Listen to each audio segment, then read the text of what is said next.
Welcome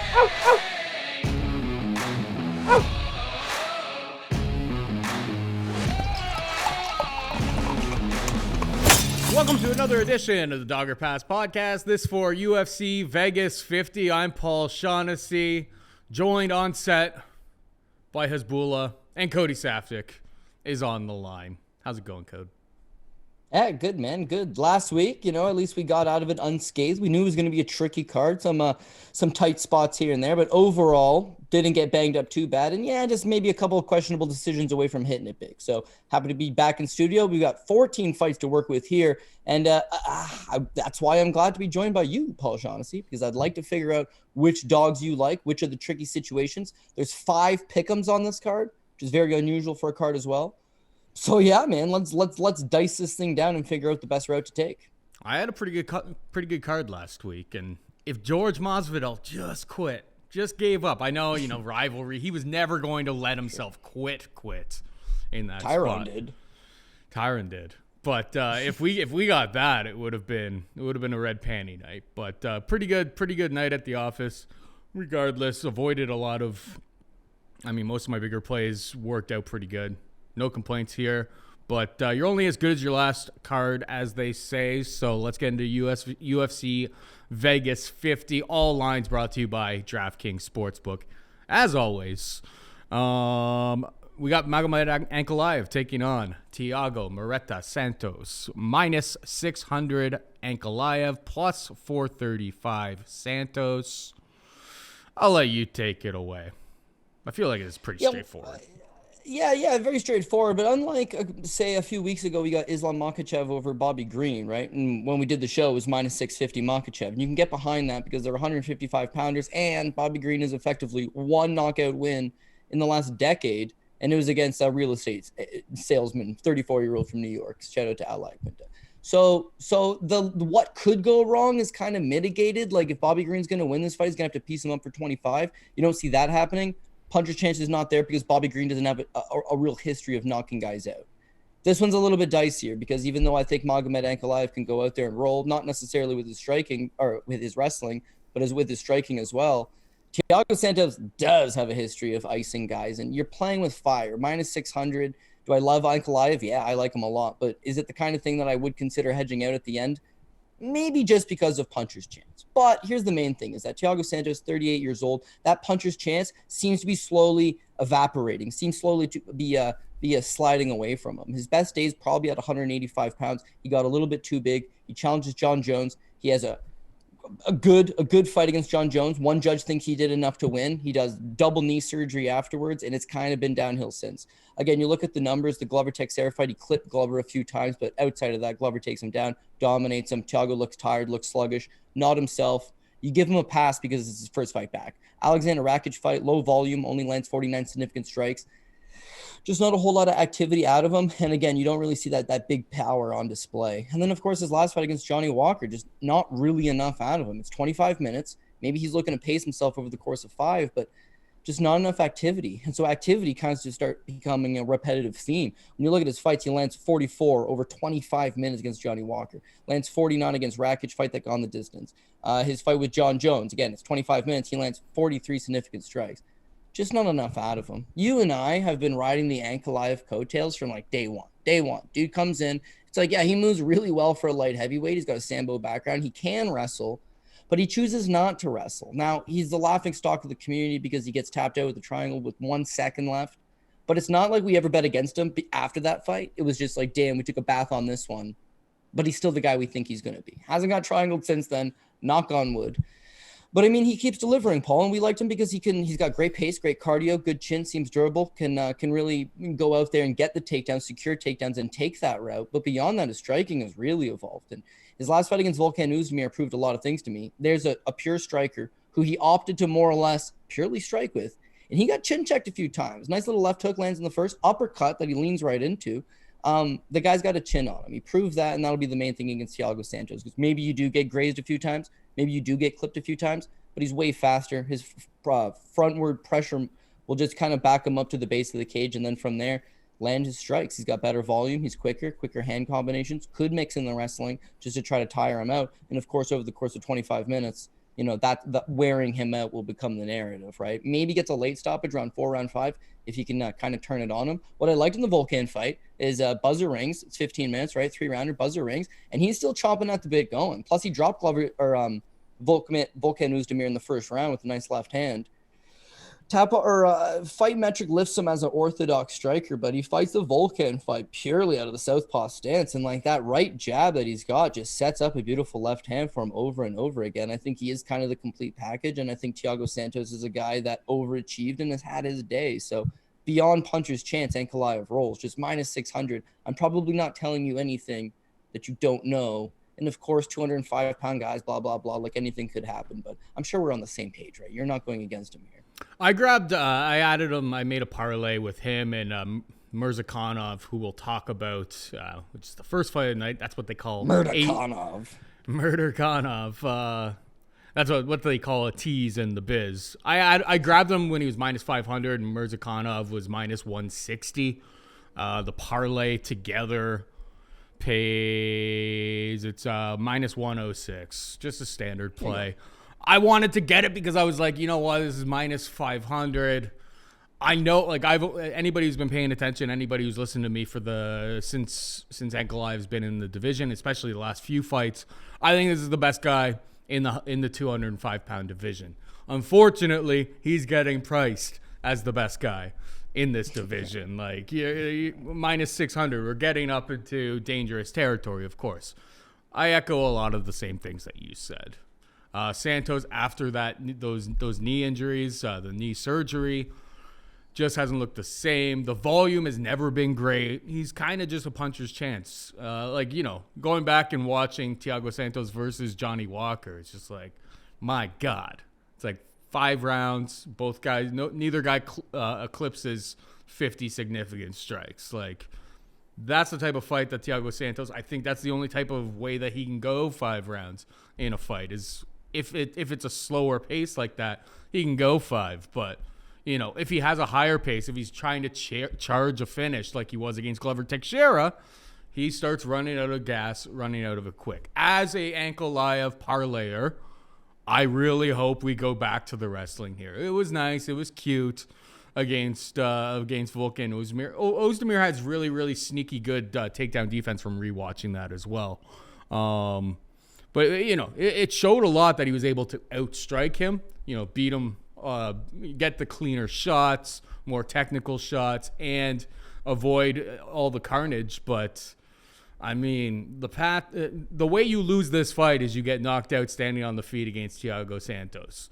The way you win this fight and, like, really break him down early is shoot takedowns very early. I wouldn't get too invested because of the price, but I did add him to a parlay because I figured yesterday that, or was it yesterday? It was Monday, I believe I put that play in. That I figured that eventually this line is going to start getting away from us. As people start adding parlays and so on and so forth, this is probably going to go off at like -700, -800. So it is what it is. We're on the same page. We both like Ankalaev to roll. I think Ankalaev is the best guy at 205 pounds. He's going to have to get through Thiago Santos to prove that. Moving on down the card, we got Marlon Moraes taking on Song Yadong. Song Yadong is a -255 favorite. Moraes can be had for +205. It has not been a great little run for Marlon Moraes. In fairness, he is fighting the best of the best, and that's what happens when you're signed to a good contract as the World Series of Fighting champion. Obviously it's one of those situations like, well, you can't be, jerking the curtain against some bums. Like, we're paying you big money. You got to fight the big boys. He's dangerous. He's super, super dangerous. Like, I'm a little bit hesitant here because Song Yadong has been good. He's probably the best Chinese fighter on the roster. And his striking looks clean. He's been working on his wrestling with the guys at Team Alpha Male. Like, I think he's got a real future in the sport. And durability-wise, there's really no competition here. Like, Song Yadong's chin definitely holds up. Marlon Moraes, the guy's pretty broken at this point. But, man, is he dangerous for the first 3 minutes or so. Merab fight. I mean, Merab, a different ref in that situation, and they're stopping it, right? The commentary team is saying, stop this fight. Merab ends up getting him up against the cage. The machine does what the machine does. Almost kind of steals the round back, but I don't think so. I don't think you can actually give him round 1. But then round 2, it's just they go to the corners. Marlon's huffing and puffing in his corner. It was only a matter of getting one more takedown. Even the Rob Font fight, it was more like a jab that kind of sent him back. That chin is compromised. Maybe Marlon Moraes can take him down early, fish for a sub. I know some people have been touting the sub prop here. It's 10-1 or something absurd. That's possible, but I think Song Yadong wins. But they're really paying the price of admission. And Marlon Moraes is so talented that I'm going to stay away, but I'm picking Song Yadong. What about you? Yeah, the pick Song Yadong as well. But, and as you've already broken it down, you'll be clenching your butt cheeks for the first 3 minutes because it's going to be a nerve-wracking experience with Marlon Moraes. Even in all these losses, and they're starting to rack up, he does show flashes of brilliance. Beautiful counter left hook, just rocks and Rob Dvalishvili, inches away from getting the finish, doesn't materialize, he gasses out. The Rob Font fight, he actually scores 2 real nice takedowns to start out that fight. And then the takedowns completely gas him out. And he gets knocked out all within the span of 1 round. Bad look, gasses out. Takedowns look pretty all right. Corey Sandhagen fight, didn't look great in that one. But again, it's a repetitive theme. That one's a nasty knockout. And it makes me wonder if you eat a nasty wheel kick, highlight reel, KO'd, right? And the UFC books you approximately 9 weeks later against Rob Font. And you're right. It was a half-hearted punch, completely rocks him, and he's done. In the Rob Dvalishvili fight, Rob's never knocked out anybody, man. He's a wrestler. He just grinds on it. Grind so hard. He rocks him early. Merab would have stolen the first round back if not for the fact that it was on its way to being a 10-8. So still a Marlon first round, but you can tell that what was going to happen. And then in the second round, he rocks Marlon with the right hand. Marlon's half falling over before he just spear tackles him, Brock Lesnar style, onto the ground and then just mauls him from that position. But it's again, once he gets tired, he's not defensively sound and he doesn't have the type of chin to take this kind of damage. So Song Yadong's not notoriously a power puncher. I think he's got 7 wins in the division, maybe only 2 of them by knockout. But again, he's coming off a win by knockout, and he looked good in that fight against Julio Arce. Yeah. Arce touted as a pretty good striker himself, and in the first round, it's close, competitive. But Song wins it on everybody's scorecards. And in the second round, beautiful right hand just zaps him in midair. It's actually a head kick wraps around the guard, rocks him, and then just puts him away. Killer instinct on the kid. He's 24 years old. You brought up another great fact. Marlon just makes so much damn money that they won't give him a layup. That's what he needs. He needs some confidence. He needs a couple wins consecutively, but they just do not give him any favors. But his base salary is $120,000. If he wins, it's another $120,000. That's $250,000 for the UFC if this guy wins. So they're not looking necessarily to let him win. They're looking to build guys up. They've done an excellent job of that. They need someone to challenge for the title. They need that big name opportunity guy. They get the rub off him. I would say that Yadong's in the same position. He's the most legitimate Chinese fighter on the roster outside of Weili Zhang. He's only 24 years old still. He's got a long ways to go. He could potentially be a title challenger down the road. And he's extremely marketable in the sense that that's what they're looking for, is that Asian superstar. So you got one guy, Marlon, makes too much money, high-profile guy, challenged for a title, former World Series of Fighting champion. He's on his way out. You want to give him the rub, and it comes down to Yadong. Now, as dangerous as Marlon is, and I hadn't really thought about the submission that much, to be honest. Suppose it's possible. He subbed Rafael Sunsao with the guillotine, but he rocked him first, so striking will probably set up the submission, if anything. Yadong's just got a hell of a chin on him, dude. Durability really is going to be key here. So you might be able to get a better line on this live, if you just let Marlon do what Marlon does for the first 3 to 4 minutes, and you can hit it at that point. But chances are, once Yadong gets out of that first, he'll start to take over on the numbers, eventually hurt him, and I would think put him away inside the distance. So not only would I go with Song Yadong if you're kind of the inside the distance proper under 2.5 guy, this probably would be one of those spots. Yeah, Yadong is kill or be killed at this point when you fight Marlon, right? Well, exactly. So it's rather than betting that minus 255, if you're gonna go down that route, take his knockout prop, which is minus 110 at DraftKings Sportsbook. You may be able to find a better price if you do a little shopping. I I parlay, and the number one rule is don't parlay props unless it's money you intend to never see again. You could hit, but when you parlay, it's already high risk. Don't you might as well take props together. I would say you'd rather take the inside the distance actually than because there's really not much of a difference in the inside. I mean the inside the distance Song Yadong. I'm not gonna bet it, but I think that gets you off of the minus 255. Like the way Marlon fights, unless he changes his style completely, he doesn't look like a guy who can fight for 3 rounds anymore. Like, we've seen it so many times now that it's like you probably would rather, to get off of the minus 250 that you see out there, probably rather take a coin flip. It's going to probably end up being the exact same result. Anyway, we got Sodiq Yusuff taking on Alex Bruce Leroy Caceres, minus 235 Yusuff, plus 190 Caceres. Caceres, sneakily, on like a 5-fight winning streak here. It's insane. Good for him. This is a guy that you probably thought, like after that Crone Gracie fight back in 2019, you're like, yeah, you know what? We're probably at the end of the line. The guy's been around for a long time. Obviously, he was very young when he came into the UFC. He's a 33-year-old man now. The striking is always pretty solid, long, pretty light on his feet, stays to the outside. And he's got a decent submission game. Wrestling isn't quite there. Like, went back and watched Singwoo Choi fight. Round 1, Choi drops him. That's obviously a little bit dicey. Round 2, he closes the gap a little bit, able to get to his back, finds a submission, sinks it in. And that's all she wrote. He's a vet. He's seen everybody. He's been in there with tons of different guys. Maybe never really been in there with like the elite of the elite. But Sodiq Yusuff hasn't really shown us that he is quite on that level yet. Now, he's only 28 years old. I think he was a guy that a lot of people touted as being a very, very legitimate prospect when he first came in. I think we saw some of the limitations of that against Arnold Allen, who is a great prospect in his own right. If Caceres had any sort of wrestling here, I'd probably get there. But I feel like Sodiq Yusuff is probably going to land the better, more punishing strikes, maybe even drop them.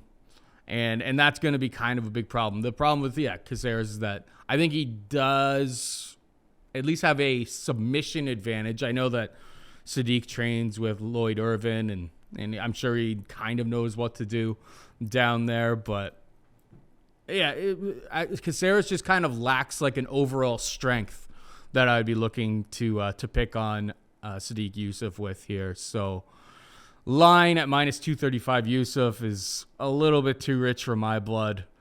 I think Caceres is live, but I'm not going to get there either. It's dog or pass from my perspective. What about you? Yeah, I kind of end up in the Yusuff corner, but this one just feels like it's going to potentially be the apple pie shitter. Yusuff looks like an apple pie shitter in a lot of these performances, even though he's getting the W. It just seems like it's been a long time coming, and of course he loses the fight to Arnold Allen. And with Bruce Leroy, I mean, low-key, this 5-fight winning streak for guys that have just straight up backed him has been extremely profitable. I mean, he's even money against Steve Peterson, which makes no sense, especially in hindsight, right? The Chase Hooper fight, he's a plus 185 underdog, mauls him. Austin Springer, talk about walking the parks. Bruce Leroy versus Austin Springer. He's only a 2-1 dog, minus 200. Crazy. He's only a minus 165 underdog against Kevin Kroom. Nuts. And a 225, plus 225 underdog against Soo-Won Choi.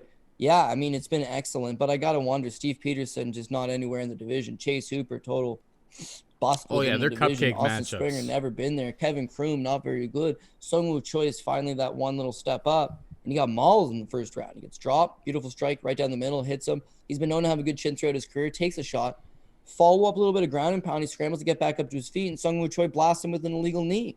And this gives him 2 minutes, right? Referee stops the action, full 2 minutes to recover. And then from there, I don't know what Sung-Woo Choi is doing. But you mentioned where do you think Bruce Leroy would be? You know, where's he most dangerous? Where could he win this fight? With his grappling, for sure. Guy's jiu-jitsu is slick, and that's what he's been winning these fights off of. Striking has improved, but his wrestling's not all that good. So he struggles to get fights to the ground. Hasn't scored more than 2 takedowns in a fight, 6 years. but he's got an ability to take the back, and that's what he does against Sumo Choi. Pushes him up against the cage. He's able to sling onto his back. He's got such long limbs that as soon as he can even get one hook around you from like a rear waist body lock, then he just immediately jumps up and he takes the back, puts in a body triangle and rides the position out. So when you watch Sodiq Yusuff, and again, Lloyd Irvin trained, so you know he's doing what he knows what he's doing on the ground. But the Andre Fili fight, he gives up 3 takedowns, and in those takedowns, he gives up his back every time in order to get back standing. Always gives up his back, even up against the cage. Fili ends up on his back a bunch of times, just doesn't have the ability to jump up and physically put the hooks in, whereas Bruce Leroy might. Outside of Bruce Leroy's wins in MMA, because he's been doing good, he actually cashed as an underdog in this grappling match against Eddie Torres, where he comes in as like a plus 175 underdog against the CFFC featherweight champion Torres, who's got a wrestling base and I believe a BJJ Brown or BJJ black belt. Same thing, dude. He just slinks onto his back, puts the body triangle in, chokes him out, rear naked choke. Like, smooth work. So part of me is a little bit worried. But what I'm going with, the reason why I ended up sticking in Yusuff's camp is that he's still got pretty good cardio. His striking is good. Nice power jab, puts the pressure on you, backs you up, takedown defense, not bad. Has an ability to get back up, love all that. But that Arnold Allen fight, first round, he is beating Arnold Allen. He is sharper. He is more technical. He's having his way, beating him. Boom. Hell of a shot over the top, floors him. Arnold Allen pounces. Sodiq Yusuff survives. This was otherwise a Sodiq Yusuff round, but he got dropped, so you got to score for Arnold Allen. The second round, Sodiq Yusuff is having his way. He's beating him up. He doubles him up. I think he might even triple him up on the significant strike numbers in the second round. And boom, same thing. I think he blocks a head kick and just freezes him. Arnold Allen pounces, lands half a dozen good-looking strikes, and Sodiq Yusuff loses the round. And in the third round, of course, Sodiq puts the pressure on again. He mauled Allen and didn't maul, but I think he outstrikes him like 16-2 in the third round. His pace was there. Literally, just getting rocked in those 2 rounds is what cost him.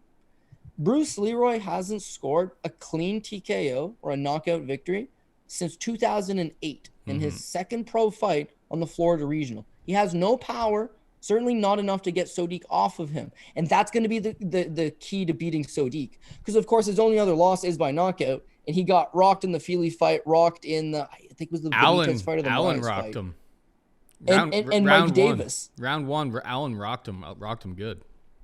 First round and second round. So I don't think his chin's all that good, but because Bruce Leroy's not going to be able to take advantage of that, he won't get his respect. If you don't get his respect, he's just going to be continuously coming forward. And unless Bruce Leroy can make some magic happen and slink onto his back, he's likely going to get chopped up at range until he either topples over or the scorecards read unanimous decision for Sodiq Yusuff. Would I be lying if I said I wasn't a little bit worried about the grappling, a little bit worried that old Bruce Leroy makes a little bit of magic happen? Potentially, but Bruce Leroy could go and fight Arnold Allen or Andre Fili or Mike Davis, and I'm telling you, it's probably not going to go well for him. Like that's a good level of competition, mid-level, but good mid-level. Whereas Bruce Leroy's on a career resurgence because they match him up against, hey, is this guy fraudulent or not? Hey, I'll show you if they are. Don't think Sodiq is. He'll get exposed by a bigger power puncher, but I just don't think Bruce Leroy's the guy. So I will take Yusuff, but again, not looking to put him on the top 2 lines. Yeah, Alex Caceres isn't on a 5-fight winning streak if he's having that level of competition every single time out. Yeah. That's for damn sure. All right, we got Karl Robertson taking on Khalil Rountree. Minus 125 Robertson, plus 105 Rountree. Who you got here? So this one's more of a dogger pass to me, and both guys are probably going to engage in a striking battle. Both guys will have moments. It really comes down to what version of Khalil Rountree shows up. And does Karl Roberson show up at all? Because Karl Roberson's got a lot of fight cancellations due to illnesses last minute and weight cuts and this and that. You just never know. And the flip side to that with Khalil Rountree, he's in shape, he's a problem. Yeah, wow, he retired. He flirted with a member. They booked him to fight Greg Hardy at heavyweight, and then he was like, I didn't book this fight, and got really upset about it. Says he's retiring. Moves to Thailand.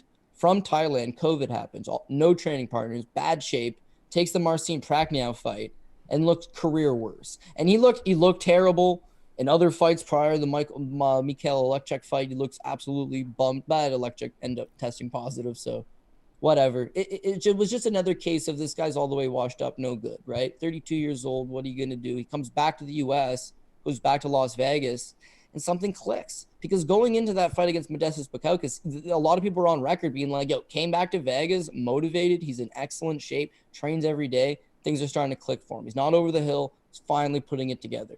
I didn't quite buy it, but it was more of a stay away fight. But dude looked good against Modestas. Now, people can mention it was a dirty kick, an illegal kick, and shred a guy's knee. Well, even beyond that kick, his hands look good. His pressure looked awesome. First round backed him up. Khalil's more of a one-round fighter, but again, this one goes into the second, and he ain't going nowhere, Paul. He's backing him up. He's putting pressure. He's doing all the right things. I thought it was not a career best performance from him because he knocked out Gokhan Saki, so he's probably never going to surpass that highlight reel. But there was a lot that you could like from this guy if you thought he was reinvigorated. Karl Roberson, meanwhile, he's losing, but he's losing strictly because he's getting taken down. Brandon Allen fight, he's looking good. You know, big power kicks. And got a nice head kick that even when you block it, does some serious damage to the forearm. But then Brandon Allen takes him down. As soon as he takes him down, it's game over. Fight private against Marvin Vettori. Striking actually looks pretty good. He's getting the better of Vettori's standing for all of 2 minutes until Vettori opts to take him down. And at that point, he mauls Karl Roberson. Karl Roberson's just, his ground game's never been there, but Khalil's not going to take advantage of it. So this will finally be an opportunity for him to strike for 15 minutes. I just think I'm going to go with durability towards Khalil Rountree, power towards Khalil Rountree. The kickboxing will look better from the guy that's advancing forward and putting on the pressure. And again, I don't know that Roberson's particularly good off of his back foot. So I always call him Roberson. Apparently his name's Roberson, like Robertson, just without the T. So sorry about that, dude. Yeah, this is going to be a banger, right? Both guys are going to have moments. Both guys are going to have spots. Could be sticky either way. I chalk this up to a dog or pass. The unfortunate situation is this is one of the 5 pick'ems on the card. And yeah, right, and you're getting Khalil Rountree for plus 105. So he's officially dog pick number 1. Just no real meat on the bone, right? Yeah, I can't really argue with you all that much. I definitely don't want to lay any sort of wood on Karl Roberson. I mean, he was like a glory kickboxer before he came into He was, MMA. but he would lose. And he fought Jerome LeBanner. He should have won that fight. But you fight LeBanner in France, what are you going to do? But I mean, just to follow up on that argument is like, Khalil Rountree went in there against Gokhan Saki, who's like one of the best kickboxers. Right, and it didn't look like, it looked like Khalil Rountree was, MMA is so much different that maybe Karl Roberson has a little bit of a technique advantage over him, but yeah, if he just, the Eric Anders fight, it's just like you just keep marching forward. March forward. I'm not sure Roberson is very effective fighting off his back foot. It's a dog or pass for me either, but wouldn't be shocked for my prediction to be way off on this one. I don't have a great read on this. Maybe I'll have a better feel for it by the time we get to Saturday, but it's one of the spots I really don't think I'm going to be investing my hard-earned money into. Moving on down, we've got Drew Dober taking on Terrance McKinney. Minus 180 for Drew Dober. Terrance McKinney taking the fight on short notice. Winner of a first-round submission plus 1,600 prop for me 2 weeks ago. Pat myself on the back. Terrance McKinney can be had for plus 155. I kind of wish that that submission didn't happen 2 weeks ago because right now I see some plus 600s out there. It's plus 500 at DraftKings Sportsbook for him to win by submission. But I feel like we would have been getting much better number. I mean, he was 9-1 to get just a submission in any round against Fair As I Am. It wasn't even a takedown. Went back and, the fight was so recent, but I did go back. Watched it, and they just kind of collide at the beginning, and he just turns it into a scramble and then has top control for the remainder of like the next 2 minutes or whatever until he finished them. The path to this line opened at like plus 130, and then it got steamed like immediately up to plus 205, like minus 240 on Drew Dober. And as the week has went on, you just see a trickle all the way down. Props to the people who got like that hot, like the plus 200 number. It had my attention. I just hadn't ran tape on it yet, and I don't like to make bets unless I've at least watched some tape and kind of figured out where my head's at on the fight. I think plus 200 was a pretty good number to be had. this fight's going to be like plus 135 pretty soon because people keep piling on the McKinney train. So now I've kind of shifted my consciousness. I look at that and I went and I go, okay, the idea here is McKinney's going to come out. He's going to wrestle. He's going to take Drew Dober down. How easy is it to do that? I watch Makhachev versus Dober. Makhachev finishes him in round 3. Makhachev is, right now, the best grappler at 155 pounds. And I don't even think there's really much of a discussion who would be better than him at 155 pounds. And it got to round 3. Now I start questioning. I go, wait a second. McKinney, he's been having some really nice finishes here. He's on a hell of a streak. I love the kid. I've bet him. I've bet him by submission last time out. There are some holes in his game, and you go back and you watch like his Contender Series fight, and if he doesn't bum rush you early, then what happens? And, you watch the Sean Woodson fight, and it's just like, okay, when the wheels kind of fall off, it can get pretty ugly. Then, Pat, bring up the board. Look at the size of, we bring it up every single time. Look at the size of Drew Dober's chin. Now, against Riddell at the end of round 3, he did get cracked. He did wobble a little bit. But usually, that chin, the biggest chin in MMA, is tried, tested, and true. Very, very durable. So I think Terrance McKinney really needs to take this fight to the mat. Drew Dober is going to have a kickboxing advantage in this spot. And as this line continues to tighten, I feel like if it keeps going this way, I'm going to end up on Drew Dober. I'm just not convinced that McKinney's going to. I think everyone's piling on because he's been so hot since he came into the UFC. Dober is pretty easy to take down. Brad Riddell took him down 5 times in that fight, but he got back up. He was able to get back up pretty consistently, and I do think he has a significant cardio advantage should we see late in round 2 and into round 3. So the way it's going, I feel like I'm going to probably end up with some money on Drew Dober. What's your take here? Yeah, I like that the line's coming back and people are putting money on McKinney because I'm looking to get Drew Dober and I want the best price available. Also, get another good live betting opportunity because I think Drew Dober is probably going to be in the thick of it for the first 3 to 5 minutes. It's all about making McKinney work. But yeah, see, I agree with a lot you're saying. On one hand, it's not just Brad Riddell takes him down 5 times. Islam Makhachev takes him down 3 times. Even Alexander Hernandez took him down 3 times. His takedown defense, not that good. Been taken down 11 times in his last 3 fights, but those are all good guys, right? Those are all solid. It's not like he's fighting scrubs for the most part, but nobody just smokes him out of there quick. You mentioned that his fight with Brad Riddell, he took some of the heaviest punches, right? Riddell tried to take him down. No submission attempts were even close in that fight. Did a good job of fighting it off. Islam Makhachev fighting him into the 3rd round, very noble. He tried to fight off the takedowns, but had just absolute no ability to do so, but it was very noble. But even the Beneil Dariush fight, he's got Beneil Dariush on skates. He almost knocks him out twice and then gets caught in an armbar in the 2nd round. Now, Beneil Dariush, one of the best grapplers in the division, is Makhachev, one of the best grapplers in the division. Why they keep trying to set up the fight, I suppose. So, yeah, those guys can defeat him. And both of those guys need some time. One guy took 9 minutes. One guy took 12 minutes. You got to get some time going. McKinney, to me, seems like he's got 3 to 5 minutes. He's got to go balls to the walls, get the takedown, which I believe he will. He'll use a little too much energy. He'll probably land some decent ground and pound. But yeah, Dober's chin, my God. You mentioned Brad Riddell had him hurt, but did he knock him out? No, he wobbled him, which is shocking. I know. I watched the wobble and I'm like, oh my God, maybe he's finally compromised. Look at that. Look at this. It doesn't even fit in the graphical board. This is why you should be watching the show, not listening on podcast. Because making that graphic, it's just man, I can hardly even fit this guy's chin in the little head profile.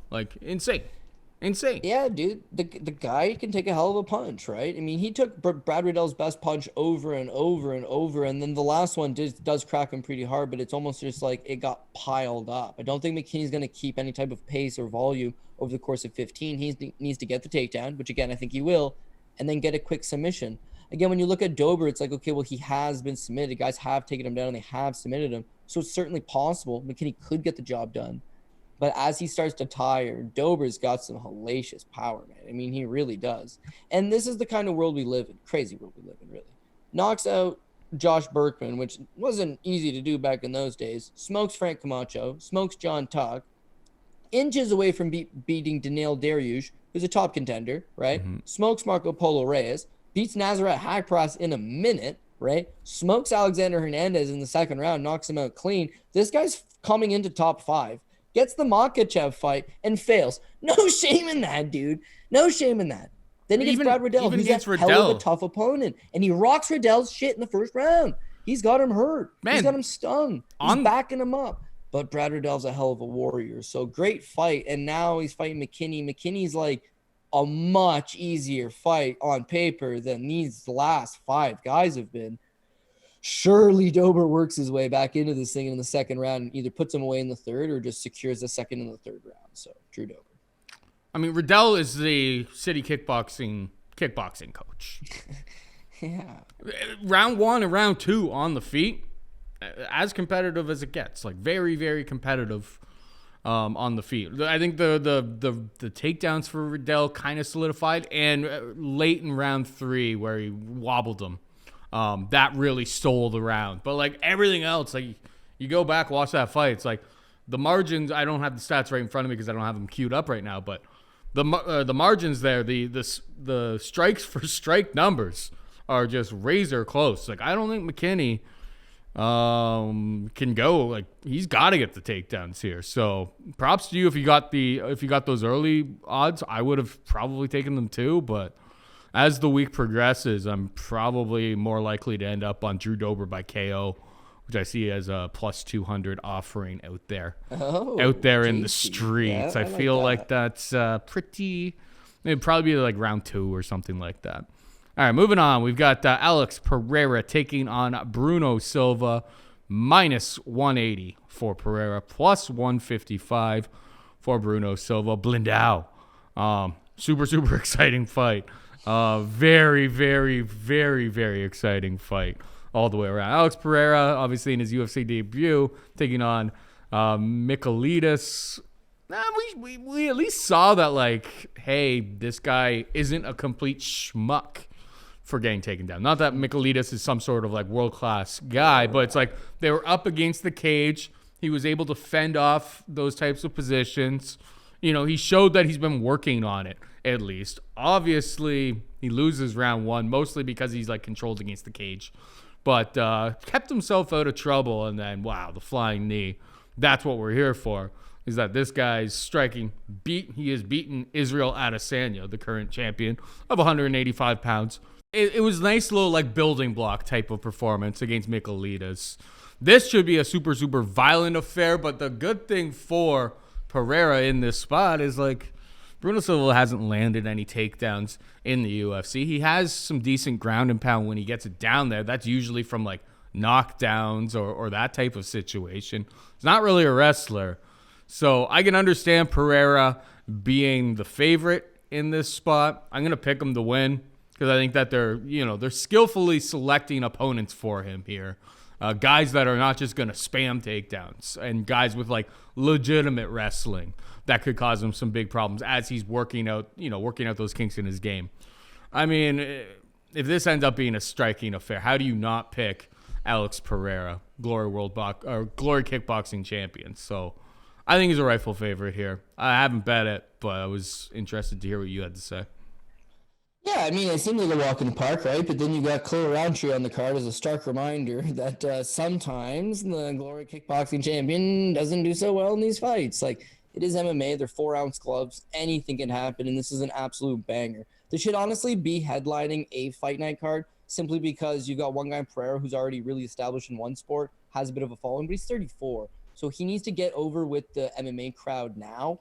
And with his style and his ability to land flying knees and get a highlight real quickly, they need to push him along, right? You can't just go from being, undercard, curtain jerking on the main card of a free fight night and then getting a fight against Israel Adesanya in a pay-per-view, right? So they should have put a little more emphasis. And this fight is just the best matchmaking. I mean, how is somebody not going to topple over and get knocked out? So I love it. Bruno Silva has never been knocked out. So maybe this is going to be a first time for it. I'm not sure. But interesting enough, you look at his losses, right? Rear naked choke, arm triangle choke, disqualification due to an illegal up kick because he was taken down and had to throw up kicks off his back. Arm triangle choke, first round. Heel hook, first round. And then Moise ribbon with a Kimura in the second round. So the guy can't grapple. He's a striker. He wants to stand. He wants to bang. And since he's been standing and banging with guys, he's been having a ton of success. Guy's got the biggest knockout ratio in MMA out of any like active guy. I mean, what has he got? He's got 17 wins by knockout. Just like an atrocious rate. Melvin Manhoff, shout out to my boy because he was like the former guy. But yeah, he's got 19 knockouts and 22 pro wins. Like, it's this absolute disgusting amount. If he touches you, you're in a lot of pain. But yeah, this is a kickboxing champion. And so I got really into it, right? I mean, he just goes and he destroys a lot of these guys. But a lot of them, Gennady Kovalev should be a middleweight. Alexander Shlemenko should be a middleweight. Artem Frolov should be a middleweight. Wellington Turman should be a middleweight. Andrew Sanchez, middleweight.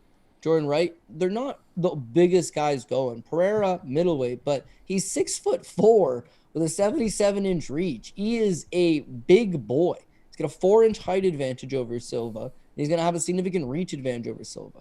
So Silva's going to have to bum rush forward and just engage him. And I don't know that that's necessarily the best way going. Can he shoot a takedown? Can he try to wrestle him? Again, he's not a grappler. He's a guy that's going to stand up and bang. So I'm going through all of them. And of course, he was on The Ultimate Fighter. This is a long time ago, but he fights Vitor Miranda, right? Vitor Miranda, as you would obviously know, he's a former K1 champion in Brazil. Lex Luthor. And and he comes out swinging bombs on him, and he can't find his range, he can't find his distance, and he gets carved apart. Like the first round, if he didn't have a hell of a chin on him, he would have gotten knocked down in the first because he just gets zinged around all over. Second round, he just gets beaten, boom, head kick, crumples him. He is all the way KO'd, but it's an exhibition fight, so it doesn't show on his pro record it's a knockout loss. He has been knocked out, and it was when he took on a guy that wasn't just going to brawl with him, or not a guy that was undersized. It was like, that was when he took on a big, strong, light heavyweight who's a good kickboxer, and he got carved up. Now, of course, it's so long ago, but I think that's probably what's going to happen here. Is he's going to come forward, he's going to be chucking bombs. But even go back and watch the Jordan Wright fight. Jordan Wright was having some success for the first minute, maybe about a minute, and then 28 seconds later he folds him up. But absolute wild. You see where range could come into factor. You see where Pereira, a guy that's way more calculated than a wild guy like Wright, is going to take his time, find the mark, will be able to hit him. And when you get hit by Pereira, it's just a different kind of animal. So I think it'll be a lot more noticeable on the scales, and I think that's when the line will start to move, is that when you see 6-foot Pereira next to 6'4" or 6'4" Pereira against 6-foot Bruno Silva, I think that's when you're going to realize, okay, this is striker versus striker, but one guy's world class, one of the best in the world, and has a sizable size advantage, and doesn't really have to worry about the grappling in the spot, and is less than 2-1 because it's going to be a banger, right? It's a lot of danger, but it's only minus 185. Like, count me in, Paul Shaughnessy. Me in, Paul Shaughnessy. I'm in. I mean, it's probably by knockout, though, right? Again, props aren't. I like talking props, but at the end of the day, when I pull the trigger, I want something I feel safe on. I think he wins, and I would imagine by knockout. How could it not be? You think decision is possible, though? I'm just thinking, like, do I need... it sounds like I need to add Pereira to my list of potential parlays, is really all I'm saying. Yeah, I think Pereira ends up being a parlay piece, even though that there's a volatile nature to this fight. I think Pereira ends up being one of our guys. I think he probably knocks him out. I don't think this fight goes the distance. But again, it is MMA. Anything could happen. And the Michailidis fight... They booked that fight because they thought Michailidis would stand with Pereira. I mean, he was a striker coming into that fight. And as soon as the bell rang, he was just like, nope, and pressed him up against the cage and was just like, I'm going to keep this as tight and up against the cage for as long as I can and just kill time. Does it in the first, gets knocked down in the second. I'm not saying Bruno Silva is going to do the same approach. But again, he's out of Evolução Thai, Brazil. They have a lot of good grapplers in the camp. Why would you stand in front of a guy who's regarded as one of the best kickboxers on the entire planet and just kickbox? Because he can't wrestle. Why'd you do that? But you would think you'd at least try and then fail, and then we take over. Michailidis could kind of not really wrestle either, and that's what he did. He tried and failed and then got knocked out in round 2. Yeah, and Bruno's never been knocked out on paper, but again, like we mentioned, Vitor Miranda totally kicked his ass and knocked him out, and that was pretty much as real of a fight as you're gonna get. I kind of see this one going the same, so we're on the same page. Yeah, let's say inside the distance knockout Pereira, but I think we're both on the same page with Pereira anyway. Yeah, I wrote Pereira slash question mark, question mark, question mark. So I'll have to find another piece as the week goes along to add Alex Pereira, because it sounds like we're on the same page there. This Sunday, we will find out who will get their invite to go dancing this March. The team's been fighting all season long to secure their shot at being crowned a champion. Just as the teams are in pursuit of glory, DraftKings Sportsbook is giving their new customers a shot at royalty with 4-1 odds on any college basketball game. Just bet $5 on any college basketball team to win their next game, and if they win, DraftKings will pay out $200 in free bets. DraftKings Sportsbook has nearly endless ways to get in on the action, from same-game parlays to future betting. Feel the sweat with DraftKings now. Everyone can enter a free pool with $100,000 in prizes. Answer a handful of questions like which team will make the tournament and which conference will have the most teams in the tournament, then follow along Sunday night and track your results. Download the DraftKings Sportsbook app now, use promo code DOP, throw down just $5 on any college basketball game of your choice, and get $200 in free bets if the team you choose wins. That's code DOP at DraftKings Sportsbook. All right, we got Matthew Semelsberger taking on AJ Fletcher, minus 225 Semelsberger, plus 185 Fletcher. Who do you have here? This might be another piece, man. I think Semelsberger should go out here and just absolutely roll him up. I really do. And whereas putting Semelsberger on the top tick, why would you ever do that? Well, that's what we actually all laughed about in the Martin Sano fight, and he looked every bit top ticket material, because what it comes down to is matchmaking. Okay, it comes down to matchmaking. You get the proper matchups, you'll go out there and do good. And I think this is a good one for him. Listen, this guy's just completely just shot up above my expectations since he's come to the UFC. He had some decent wins on the regional scene, beats Richard Petishnock, who was a Gracie killer once upon a time. But the debut against Carlton Minus, dude, he is just volume all day long, right? Touches him up from the outside, big body. There's a lot that you can like about that fight. But again, he's fighting a very limited level opponent. Hard to get super excited for Semelsberger. Let me just bring up his exact numbers here. Lands 118 significant strikes in the 2 takedowns, but he's firing Carlton Minus. It's no, whatever. Then he fights Jason Witt, folds him up in 16 seconds. Oh, but it's Jason Witt. He can't take a punt. The Chaos Williams fight, he gets outstruck, but that was kind of his coming out party to me. He did an excellent job of staying with it the entire time. Cardio looked good. Durability had looked good, because he had previously been knocked out one time himself on the regional scene.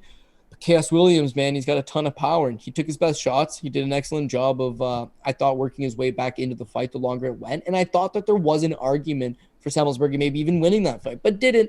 Good learning experience. And then they give him Martin Sano, and he just goes out there and knocks him out. What you're getting here is a guy that's strong. He's got good striking. He's got good pace. I think his durability is okay, good enough. And I think that he's just going to wear on him. And then the pace and the numbers will eventually start to add up. But a big key here is that he's 6'1" with a 75-inch reach. AJ Fletcher is 5'10", the 67-inch reach. He's got an 8-inch reach advantage over AJ Fletcher. So for a guy that's takedown defense is good because he's so big, right? Volume there all day to land 100 significant strikes if he needs to. He's going to be a serious problem. He can fight from the outside or the inside in this specific spot. It should be some good times going. Flip side to that, AJ Fletcher, he comes off the Contender Series. The guy's just super young. I don't think he's quite ready. He's out of Tim Crater's camp in Lafayette, Louisiana, former camp of Dustin Poirier once upon a time. But man, you look at his pro wins, right? So 0-1, 9-16, 1-3, 2-2, 10-9, 6-3, 9-17, 3-4. Then he gets on Contender Series. Hasn't fought anybody Contender Series to this point. But it takes on this Leonardo Damiani. And you see, dude, he's undersized for 170 pounds. So not only is he taking a huge guy on him at Semelsberger, but he himself is more of a lightweight. Again, he's only got a 67-inch reach. He stays to the outside. His wrestling's not going to be good enough to take Semelsberger down. And his striking's a little bit sporadic. And he's green, right? It's a little more predictable. He'll throw naked kicks from the outside and then look to blitz through the middle. This Leonardo Damiani is actually doing decent enough. But again, it's 2 minutes into the round. And then AJ Fletcher kind of steps out through the middle, throws a flying knee. You got to watch it like 10 times to even see where it lands, but he just like stiffens up and falls over. Nice win for AJ Fletcher. Certainly the best guy he's ever fought. but he's still very green. They give him the contract because it's a flying knee win, and they should have eased him into the division. Instead, they give him a guy that's 4-1 in the division, huge for the weight class. Only loss is to a credible guy in Chaos Williams. Like, this is not a good debut fight for a guy. It's going to become apparent when Matthew Semelsberger just eventually takes over the longer the fight goes. Maybe even TKOs him, right? I think he's going to be the first guy to defeat him, but he might be the first guy to defeat him and also put him away just because I think volume's eventually going to take over down the stretch. So, again, it doesn't sound sexy. It doesn't sound like, oh, man, gotta load up, especially at this number. But in comparison to some of the other fights on the card, like, yeah, I don't mind Semelsberger.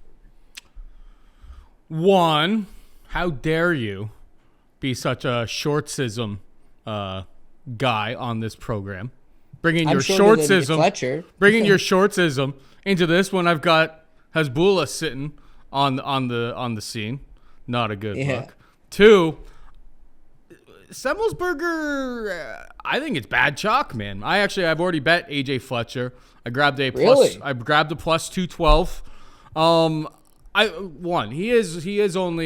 He's 25 years old. He obviously is green. The Damiani fight, and I don't think that Damiani guy was really all that good, was like the biggest step up in competition he ever had. Had a first round finish. He did get clipped. I think his striking defense definitely needs work, but the chin, from what I've seen on tape, holds up against lower level of competition 100%. I'm hoping he can secure some takedowns here. Low to the ground. The guy's built like a little tank. Hopefully the cardio holds up. He's been basically spanking all of these bums that he's been taking on. I just thought that the line is not even a little bit too wide, far too wide. We're paying the price for Matthew Semelsberger fighting Martin Sano, who we can all agree, like, they had blood on their hands putting Martin Sano in that cage against anybody on the UFC roster that night. No business being there. 15-second knockout. Chaos Williams, very decent striker, power striker. I wouldn't call him a technical savant. I wouldn't call him a volume savant by any stretch of the imagination. And he got 90 to 60 essentially in terms of significant strikes. Jason Witt, if you have any bit of power, Brian Barberena, it's like if he wasn't just getting taken down because he can't stop takedowns, Brian Barberena gets the first round finish against him. Jason Witt, that is how you beat Jason Witt. Don't let him take you down because that chin is in absolute shambles. It always has been in shambles. I think we're paying, and Carlton Minus has already been cut, already been minused out of the UFC. Yeah, okay. His three wins. Let me finish. I give you 4 minutes to talk about Semelsberger. You're right. I just didn't want you to jump to the next fight when you're done. That's all. Go ahead. His 3 wins are guys that don't belong. Absolutely don't belong. 2 of them have no durability. Like Martin Sano, I don't know. Maybe he does have durability, but he has literally shouldn't even be in the UFC. There's nothing there. Carlton Minus has already been cut. He's back up in Alaska, I believe, fighting. And yeah, Jason Witt is decent wrestling, but if you put your hands on him really early, you'll get a 16-second knockout, as Semelsberger did. So I think this price is super inflated. I would actually line it more like Semelsberger minus 150, plus 130 for AJ Fletcher. So when I saw plus 200s lying around there, I jumped in. I think plus 185 is even playable. I think it's going to be a lot closer, and hopefully Fletcher continues to grow as a 25-year-old. I thought he looked pretty explosive. Looks like a decent athlete.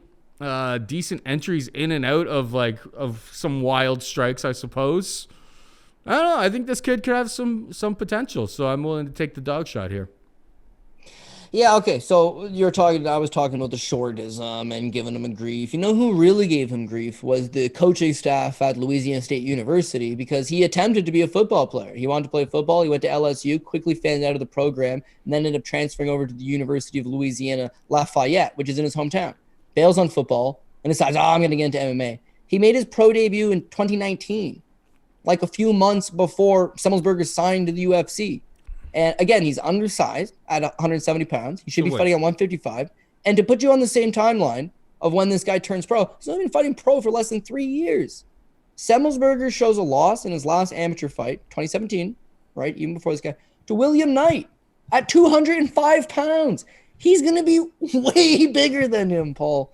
And that'd be the key. So would you like to take a shoey bet, my friend? Of course I'm not giving you a plus 200 on a I gave you the shoey favorite bet. last time. I gave Don't you the favorite. get out of here, you chalk donkey. I'm not playing this game with you. No, I'll be happy with the money that I win. You love him. You basically said AJ Fletcher is the lock of the. That's what basically. I did not say that. I said I bet him because I think this line is kind of silly that Matthew Semelsberger is getting completely overrated for literally who in the UFC wouldn't beat Martin Sano in round 1.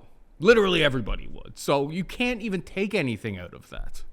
You can't take anything. Would it change your mind? And what? And two. Matthew Semelsberger was training with Bill Algeo. Would No. that change anything? That wouldn't impress me whatsoever. I would say that his chin probably hasn't been checked whatsoever if that's his main training partner. And the last thing I'll say, I didn't know that about AJ Fletcher with his football. LSU. This guy got drafted by LSU. Elite athlete. That's a school that gets like national championship buzz. Semi the Jedi. Get out of here, pal. Get out of here with your shortsism as well. He's a Jedi, Paul. Disgusting. Right in front of Hezbollah. I'm sorry, Hezbollah. All right, moving on down. We got Gillian. No, I won't take your bet, though, because that's bull. No, I can't do it. All right, we got Gillian Robertson taking on JJ Aldrich, your baby. Minus 130 plus 110. JJ Aldrich is the underdog at plus 110. Here's the real puzzling one about this fight. The over is set at at 2.5 rounds minus 125. JJ Aldrich, very, very durable. Grappling isn't great. I could see her losing this fight maybe based on some like sloppy takedown attempts from Gillian Robertson, as Gillian Robertson does. But JJ Aldrich also doing her training camp with Miranda Maverick, who has a win over Gillian Robertson. So you know that this gym knows them quite well. I took the over, and I quite like it. I was going to talk to you about maybe even put more on it. Like, I know that Gillian Robertson has a tendency to find finishes. Her stand-up is very rudimentary. Like, Priscilla Cachoeira was beating her up on the feet until she got taken down. Obviously, when she got taken down, that's, she got submitted late, almost got out by the eye gouge, which I respected as a bettor in that situation, but real dirty. Don't get me wrong. I think this fight, a win for JJ Aldrich probably would be more like a Taylor Santos type of thing, where it's just like stay off your back foot, stay out of trouble. Don't mix in the takedown. Miranda Maverick, her teammate, was able to like mix in takedowns and kind of win the fight that way. But she's like, stay at range. You're a better kickboxer than Gillian Robertson. Don't get taken down and don't get submitted. I'm not so confident in JJ Aldrich. She is who I will pick in this spot. But I think the over 2.5 rounds is probably my favorite bet on the card right now. I just don't get it whatsoever. Like, Aldrich really doesn't get finished. I know Gillian Robertson gets finishes, but Aldrich has a pretty good team around her. She got knocked out by Barroom Brawl Barber. When Macy Barber just goes helter skelter and tries to put people away, that is one force to deal with. Unfortunately, she doesn't do that every single fight. I think the over here is the play of the card, to be perfectly honest. It's only a standard play for me right now, but I'll probably add more. Yeah, JJ Aldrich has had 9 fights in the UFC, and 8 of them have gone to decision. She did get TKO'd by Macy Barber, but she won the first round, actually looked really good, and then got clipped with like a knee in the second and kind of fell apart. So, yeah, I mean, if you're looking at it historically, 8 of her 9 fights have gone the distance. It's looking like it's likely going to be the same. If she loses this fight, she's going to get taken down. She's going to lie on her back. She'll have an inability to get back up, but she'll lose the decision, right? She's never been finished inside of the UFC. And she didn't really grapple with Vanessa Demopoulos, who I believe is in fact a better grappler than Gillian Robertson. So it's hard to say with certainty that, she got out of all those situations. But she fought an excellent game plan, right? Pushed her off, kept space, carved her up. I think that she's going to go out there and do the exact same thing here. But again, if she loses, gets taken down, she loses the decision. If she wins, She hasn't shown any power, Paul. None. She hasn't shown any sting, no zip, no real ability to put her opponents away. She was hitting Macy Barber. She was kind of landing nice, clean shots, but all it is a pester. It's a nuisance. And eventually, Macy Barber was able to turn the tide. In this spot, do what you do. Use the jab. Keep her at range. Use your weapons. She's a longtime training partner of Rose Namajunas, and you see how good Rose's wrestling has improved being in Colorado. Good gas tank. It's that she hasn't really ever been able to click it all together, put it all together. The fight with Courtney Casey, she gets outstruck. She gets some takedowns. Not a great performance. Wins the split decision. And then the win over Vanessa Demopoulos looks increasingly better. But Demopoulos was a short-notice replacement for Tracy Cortez, right, who's a great wrestler. So you know you'd be spending a lot of time working on your wrestling for that one, but you get Vanessa short notice. Now she draws Ariane Lipsky, and Lipsky pulls out short notice, and Gillian Robertson comes in to fill the void. And I think that's going to be key here because Gillian Robertson doesn't seem like her cardio is all that good. She's either got to put you away early, and you see that all the time. Like her wins are generally, second round submission before she starts to fatigue. But the longer they go, opponents start to stuff the takedowns. When you stuff the takedown against Robertson, she doesn't got a ton of striking to fall back on. I think Aldrich will have the better exchanges. She'll have the better volume, maybe ever so slightly. She's just got to make sure she keeps this thing standing. And I can see her losing the first round, but second or third is where it's going to be key. But to be honest with you, man, it's women's MMA. Could go either way. It's probably going to the scorecards. I'm going to agree with that assessment. I think that's the play of this fight is the over 2.5 fight goes the distance. But beyond that, could I see this being too close for comfort on the scorecards and getting screwed on it? Yes. Could I see it actually being a nice little dogs? Oh, there's no dog selection. Yeah, it's dog or pass. There's no dog money left on it. But JJ Aldrich at plus 110. I agree with you on all your points. I think she's the pick. I just upgraded my small play to a medium play while you were talking there because I think it's the best play. Let's go. JJ works with a good group of people. They know this opponent, and she doesn't really have much of a finishing ability. My only concern would be Gillian quits on herself, which is in play. It's definitely in play, but that's fair, dude. That's fair. Maybe JJ puts it on her a little bit too much. I really don't think that she's going to get subbed by Gillian Robertson. I found it kind of startling for 125-pound. And I know Gillian Robertson has lots of finishes in her fights, but I found it really startling to see it lined at minus 125. It is on the move. It's starting to move at some of the other books right now. So that's why I had to get more down while the getting's good. It's minus 135. It's gonna creep up over minus 150 as this week goes along. I would be shocked if it didn't. All right, we got Javid Basharat taking on Trevin Jones. Minus 150 Basharat, plus 150 Trevin Jones. What do you think here, bud? Yeah, so we could probably rifle through a couple of these prelims because I noticed we're already an hour into it. But Trevin Jones has been kind of a disappointment, and then he picks up the big win. So hard to gauge on how much you actually like this guy. His regional show career, just okay. Apparently he's got good grappling. Apparently he's got this big power, but he hadn't knocked out very many people on the regional scene. Gets rightfully so priced as a massive underdog against Timur Valiev. 10-8 round in the first round. He's getting absolutely smoked in every facet of the game, and he picks up a huge knockout win. Crazy. No contest because of the marijuana. It's a legitimate win. The Mario Batista fight, he loses the first round. He doesn't look particularly good. His volume's not there. He's just sitting back and relying on the power. He clips Mario Batista. Second underdog ticket in a row. Guy's looking like sky's the limit. And then the Kakramanov fight. Kakramanov is very young and green in his career still. Big body. He was going to go out there and wrestle. And that's where I saw with Trevin Jones. Is those are the limitations. Similar to a Chaos Williams, similar to, you see it all the time, Abdul Razak Al Hassan. They'll come into the UFC, they'll win 2, maybe 3 fights by first round knockout. Everyone will think, they're a real wild card in this division, huge power. And then when they don't land that first round knockout, game completely falls away. That's what he seems to me. Kakramanov was able to mostly neutralize him, tire him out, submit him in the third round.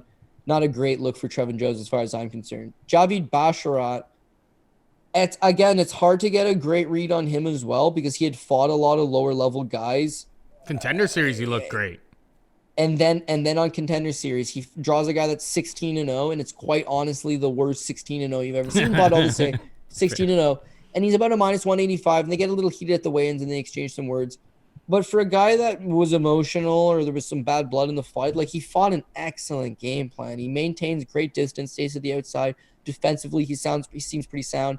He's one of these guys that can kind of do it all. I liked his striking. I thought his distance and timing were good. And then when he would get the takedown and end up on top, very fluid, very strong physically, good ground and pound, nice elbows, chopped away at this guy and just beat him up pillar to post. First round, he's having his way. Second round, he's dominating him. Third round, it's not good enough for him. He wants to continue to pour on the pressure and get the finish. And he does exactly that. Just literally breaks the man, submits him with a guillotine choke with 48 seconds left on the clock after beating him pillar to post.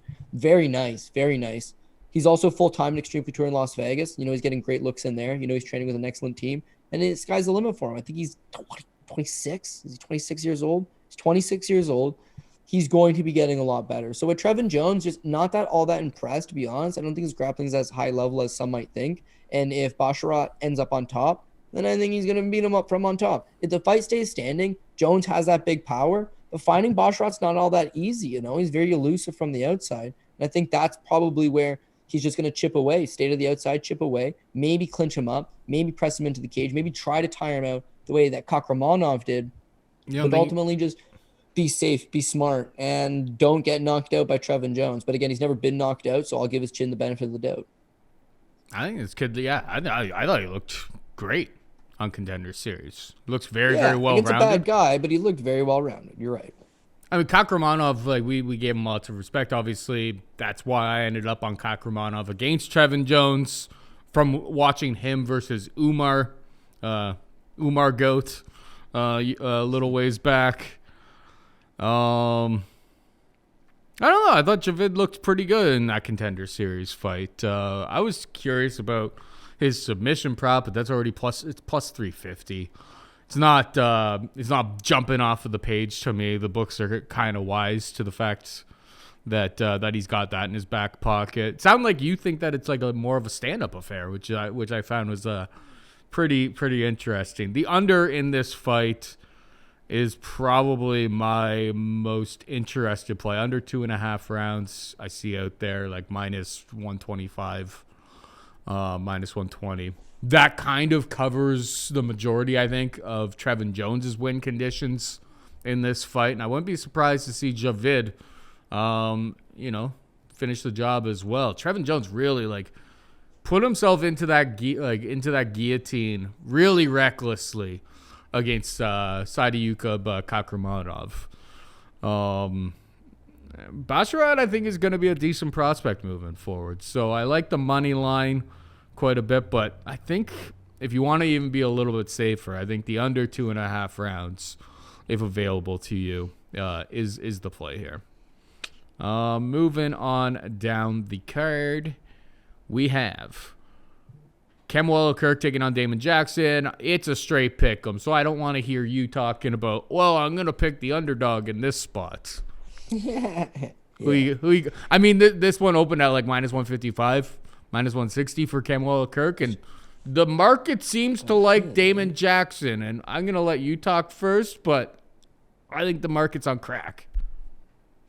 Well, to be honest, when the fight got announced, I thought Damon Jackson would be the favorite, and I like Kamuela Kirk. I thought there's a sneaky little underdog play. Damon Jackson is originally supposed to fight on Josh Kulabau.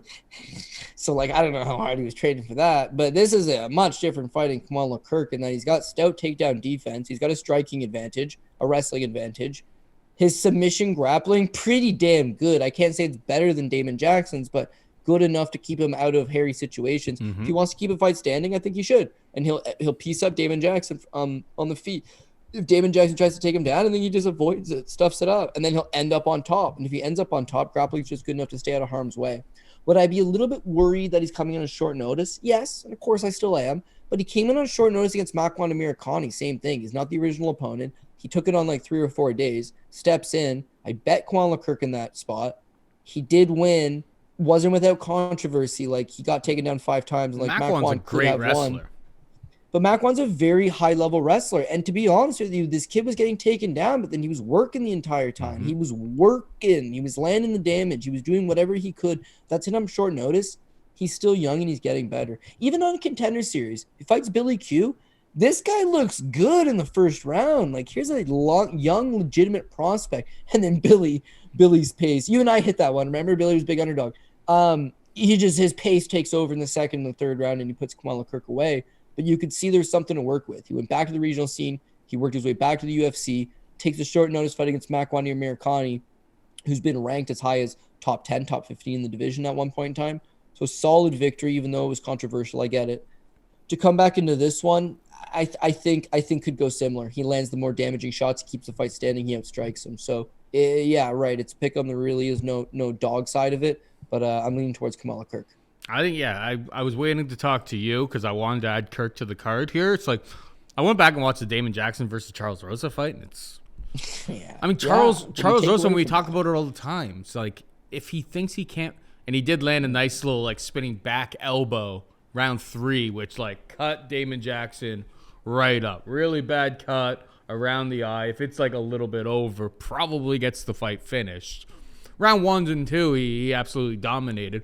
And he got takedowns. But it's like I wasn't watching the wrestling there and thinking like these are great takedowns. It's kind of like what I talked about with last week with like Carolina Kovalkiewicz when she took on Jan. When she took on Jan. It almost got Charles Rosa kind of flops sometimes because he's like, you know what? I love my grappling. I'm okay fighting off my back. Maybe I can turn this into a scramble. Maybe I can turn this into a submission off of my back. Obviously, he wasn't going to be able to do that against Damon Jackson, but he does that a lot in a lot of his fights because I think that's where he feels most comfortable trying to mount a comeback, especially in round 3. So like I didn't really take away much from the 6 takedowns he got against Charles Rosa. Like Charles Rosa, God bless his soul, taken down 6 times by TJ Brown, 6 times by Damon Jackson, 2 times by Justin James, 4 times by Derek Minner. Like everyone knows it's like Charles Rosa is very, very like it's pretty easy to take him down. So I'm kind of stunned that like people are just laying the wood, or have been like betting Damon Jackson down so much because I feel like I share a lot of the same sentiments that you do. Kamuela Kirk is going to land the better, more effective strikes on the feet. If he does get taken down, he showed against Makwan Amirkhani that his grappling is at least good enough to get back to his feet or stay out of trouble. I'll be adding Kirk after we get off the air here. Moving on down, we got Miranda Maverick taking on Sabino Mazo. Minus 310 Maverick, plus 245 Mazo. What do you think? Yeah, so again, I don't want to break a whole lot of rules this week, but like you don't want a heavyweight on the top ticket. Of course, sometimes you got to do it. And then you see that Parker Porter situation, like, oh, he did not look top ticket. You don't want guys that are not ranked in the top 25 on the top of your ticket, like a Matthew Semelsberger mentioned to you. I don't really want him on the top line, but I do want some investment. And I don't want a women's MMA fight on the top line, but honestly, this is Miranda Maverick's fight to win. Pretty confident in that. I think she just goes out and cruises. Listen, they're both 24 years old, but one's a legitimate prospect on her way up, and Sabina Mazo is just not. She's just not at that level. She was young, she was green when she first came in, King's MMA, but she's not physically strong enough. She's got excellent output. She'll kick all day. She'll put up 100 significant strikes, but none of it's damaging. None of it's putting opponents away. None of it's really drawing the attention of the judges. And physically in the clinch, it's just not working for her. You look at her wins, right? Shayna Dobson, who I think is clinging onto a job in the UFC, but, that's very low level, right? JJ Aldrich was a split decision. It was a fight that she won, probably the best she's looked. Aldrich, middling, but of course we're picking her on this card, so hopefully she's better than middling on Saturday. Justine Kish, no longer with the promotion. Justine Kish wins the first 2 rounds of that fight, and she hits her with a muzzle beater, rear naked choke in the 3rd, but did not look good at all. Out-muscled. The Alexis Davis fight, Alexis Davis scored 3 takedowns, and legitimate takedowns. Got a hold of her, out-muscled her in the clinch, pushed her up the base, peeled her to the ground, and beat her up. That's a really bad look because Davis has lost a lot of that spring and athleticism. To be able to get takedowns whenever she wanted, very, very bad look, very bad look. And then the Maria Agapova fight last time out. Well, certainly now we know Agapova's a fraud. We're back on the fraud side of things, okay? But, dude, she got out-muscled pillar to post. She's not strong enough. At range, she could hit you 3 times. You can hit her once, but you get her attention. She gets dropped in the 3rd round against Agapova. She gets submitted with a no-hooks rear naked choke, right? Gives up her back, got caught with a choke. Physically, strength's not there. The blows are just not damaging enough. The takedown defense is not good enough. These are all massive problems against Miranda Maverick, who can do it all. I don't want her to stand with Mazo because that wouldn't be the best path to victory, but you can stand with Mazo for periods of time until you decide time to get this fight to the ground. And when she wants to fight to the ground, I think that's where you're going to see it play out. Look at Gillian Robertson, good, decent wrestler, good grappler. When she wins fights, it's because she puts on that grappling pace on people. But Miranda Maverick went and played her game, took her down 3 times, out-grappled her. This is a young fighter in the division, full of confidence. The Macy Barber fight, does anybody actually think Macy Barber won that fight? What? It should have been 2-0 Macy Barber for Miranda Maverick all day. Outstrikes her, takes her down, takes her back. Fights an excellent fight. Hey. Unfortunately, the judges don't get it right. A shoey by you. A shoey by you says that. That's right. Because you had Macy Barber. Yeah, I know. You had Macy Barber, and you and the judges. I don't even know if you believe it. I greased that one out. I greased that one out. I think that this is a girl that's just growing and getting better. And every time you see her, similar to losses in her career plot prior, Deanna Bennett. She loses to Deanna Bennett. They rematch down the road. Still a tough fight, but she makes the adjustments and she chokes out Deanna Bennett. She gets better. She's making improvements. Unfortunately for her, she runs into Erin Blanchfield. That one's a legitimate loss. And Erin Blanchfield, a.k.a. Erin Blanchimov, is just a hell of a prospect, dude. Like, that girl is legit. Mm-hmm. So I'm not going to fault Miranda Maverick. I think this is a good bounce-back opportunity for her. I don't consider Maverick the busted prospect quite yet, where I really do feel that is the case for Sabina Mazo. I think Maverick will, again, be the stronger fighter in the clinch, get her to the ground, out-muscle her. You'll see how it weigh-ins. This girl's always in terrific shape. It's absolutely shredded up. And in a fight that's going to come down to physicality, she's not going to be lacking it. So I know it's minus 310. I know it's women's MMA, but I like Miranda Maverick. And I would love to tell you that the fight's going to go the distance. But a no hooks rear naked choke after she got floored, so she's probably half concussed coming out of it. Yeah, I don't know. I don't know that I necessarily love the decision prop, and I bet you it's not a great price anyhow. Maverick and JJ Aldrich training together. Maverick, I like it. Being the wrestler for this matchup makes sense, and JJ Aldrich being the striker trying to shoot the takedowns or trying to stop the takedowns. Like, it's a very natural fit for both of their matchups coming up here. Both win. But I think the over is the better play. I don't think JJ is going to finish Gillian, and I don't think Gillian is going to be able to really consistently take down JJ either way. I feel like I should get on the action, just make that'll be my women's MMA parlay right there, because it'd also be like a sexy sitcom, Maverick and JJ.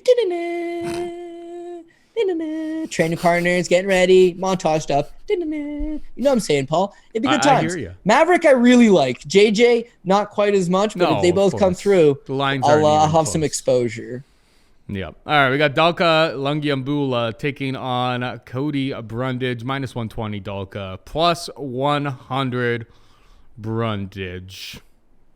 Oof. It's hard to love this fight. Yeah, fair. Dalka,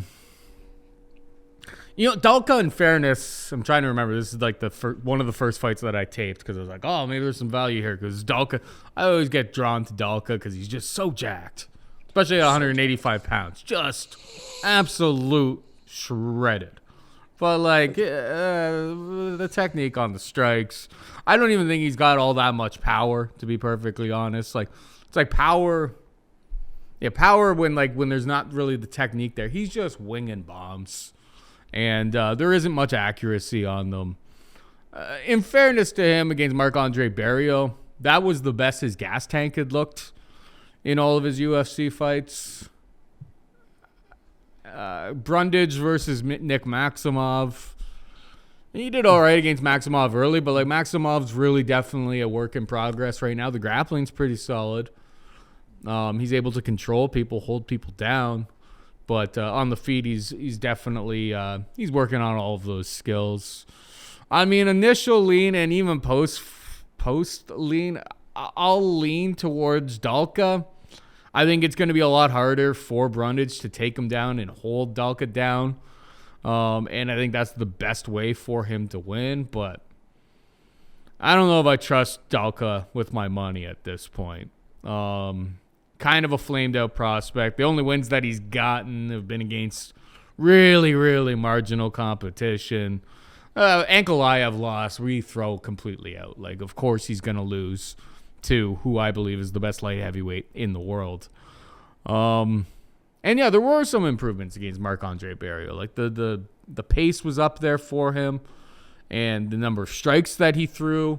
Round 3, he was still able to throw some strikes, which was, obviously he's putting the work in. I think he wins this fight, but I'm going to be really hard-pressed to get to the window to bet Dalka, because I really do think that, like, he's very limited. The technique and skills that he has. I just don't know if how old is he at this point?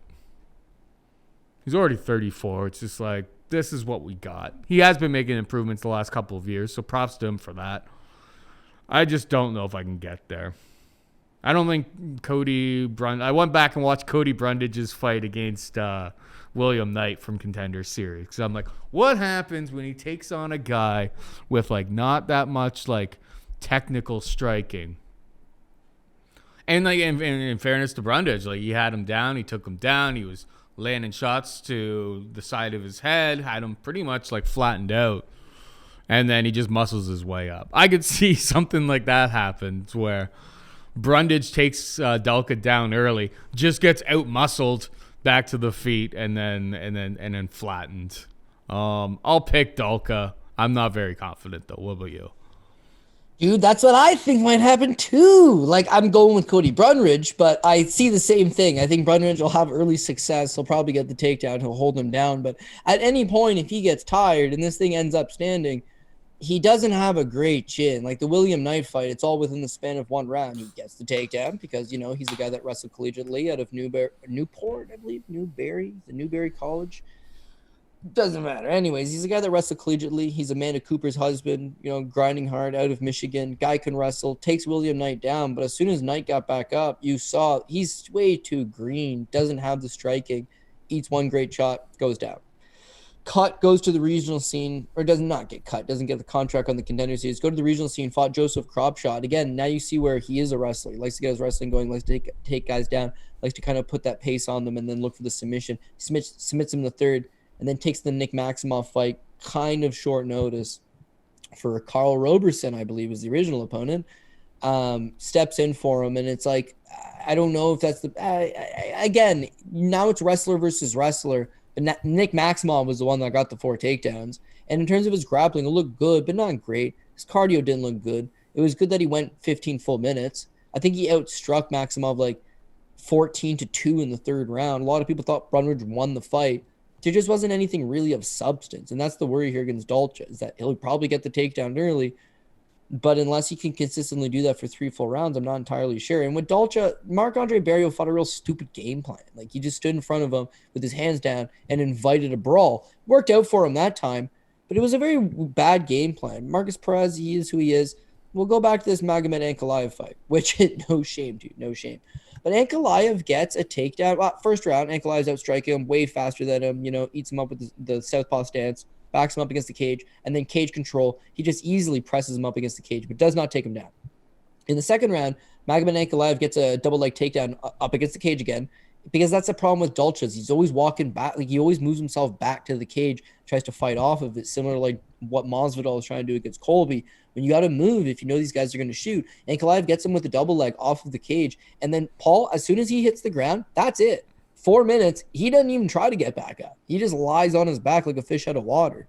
Now, just because the next 2 guys, Marcus Perez and Marc-Andre Barriault, didn't really try to go to a wrestling-heavy attack, it doesn't take away from the fact that I don't think he's any good off his back.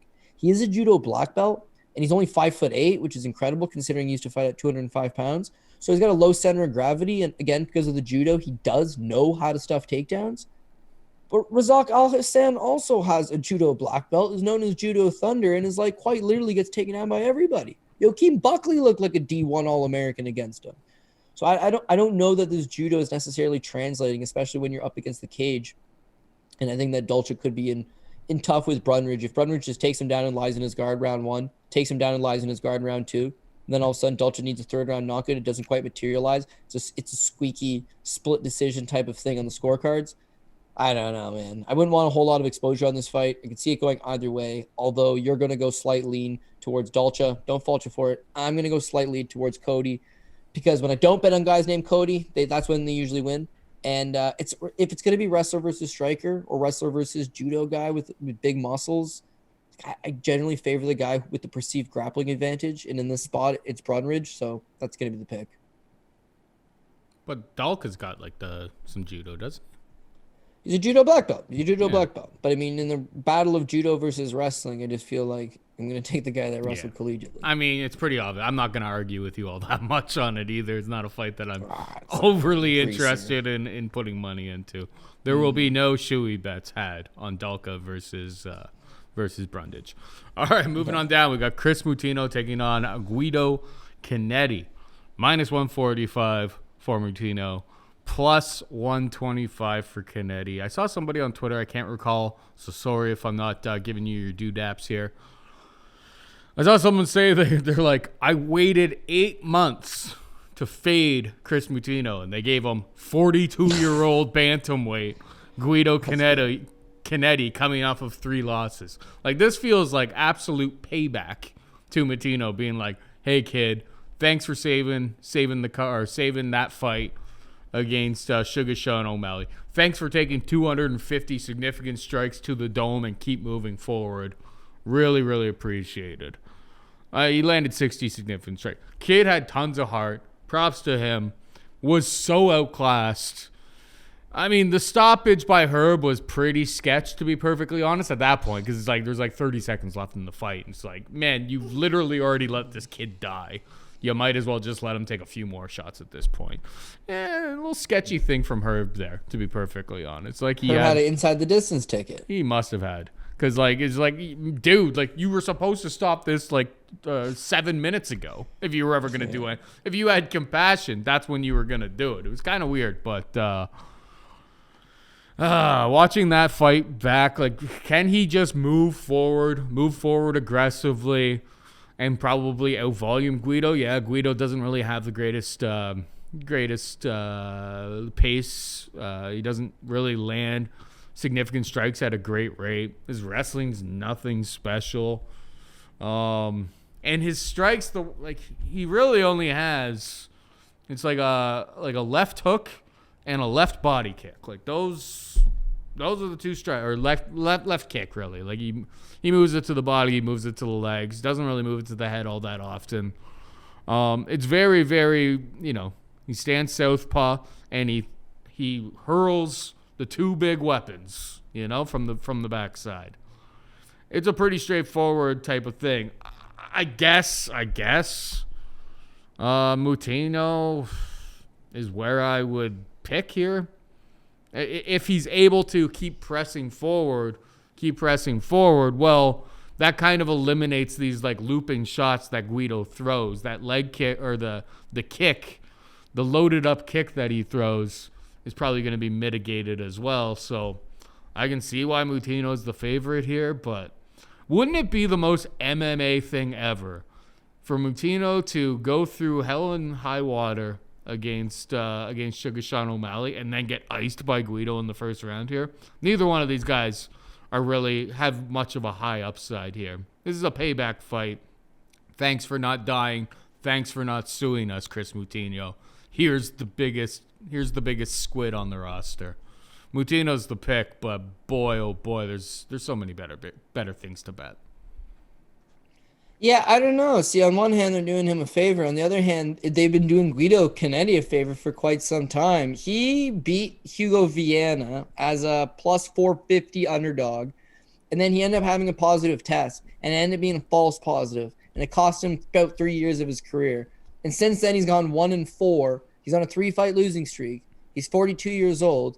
They just keep bringing him back, man. They just keep bringing him back. It's like they're like, dude, we're really sorry about that false positive. Basically ruined what was left of the prime years of your career. Yeah, we'll pull a Sam Alvey. He's still on the roster. They're giving him another fight. He's got the longest winless streak since BJ Penn. They're tied. And if he loses his last fight on his contract, he'll now have the record. Why do you keep these guys around? Because they're good guys. They're good guys. So I think with Guido, it's like, well, who's one guy you could potentially beat? Probably Chris Mutino. Why? Because he's a defensive liability. Everything you throw hurts him. And who's to say Mark Smith doesn't draw the assignment for this? Who doesn't say that Guido Canetti comes out hot in the first round like he always does, hits him with a counter left hook, wobbles him, and a referee steps in and says, no, and stops it. You need a good ref that's going to let it continue. This guy's a defensive liability. And I love MMA because you can go take an absolute beating, take a drubbing, and people be like, man, this guy's got a cast iron chin. Best chin I ever seen. Funny you say that. So he's actually 2-3 in his last 5 fights. He's been knocked out in all 3 of those losses. Exactly. Right? So was Sean loading up on him? Maybe it was just adrenaline. It's like he's in front of a big, like that was actually a full arena. I forget where it was, but they're actually in front of, like, maybe that was the first time he had like 15, 20,000 people watching him. And, that's what kept him conscious. Because, like, it was a McGregor undercard, man. McGregor Poirier 3. There we go. Like, whoa. There we go. Huge vibe. You're taking on Sean O'Malley, who's a 10-1 favorite and is a star in the sport. And the guy's getting paid a ton of money. And if you go out there and pull the upset, even the $50K he would have got for the performance bonus, that goes a long way for a young fighter who's made to this point not anywhere close to that number. But again, he's got 5 pro losses. He's been finished all 5 times. 3 by knockout, 2 by submission. The last 3 were all by knockout.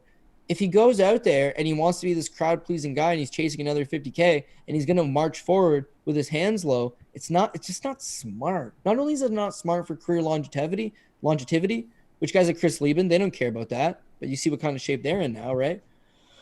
Like, it's not only just that, like, long term, it's like even in the short term, dude. This guy Guido Canetti, he's only good at one thing, which is planting his feet and chucking bombs in the first round. So you gotta mind your P's and Q's. That being said, Guido Canetti's always been a 1-round guy.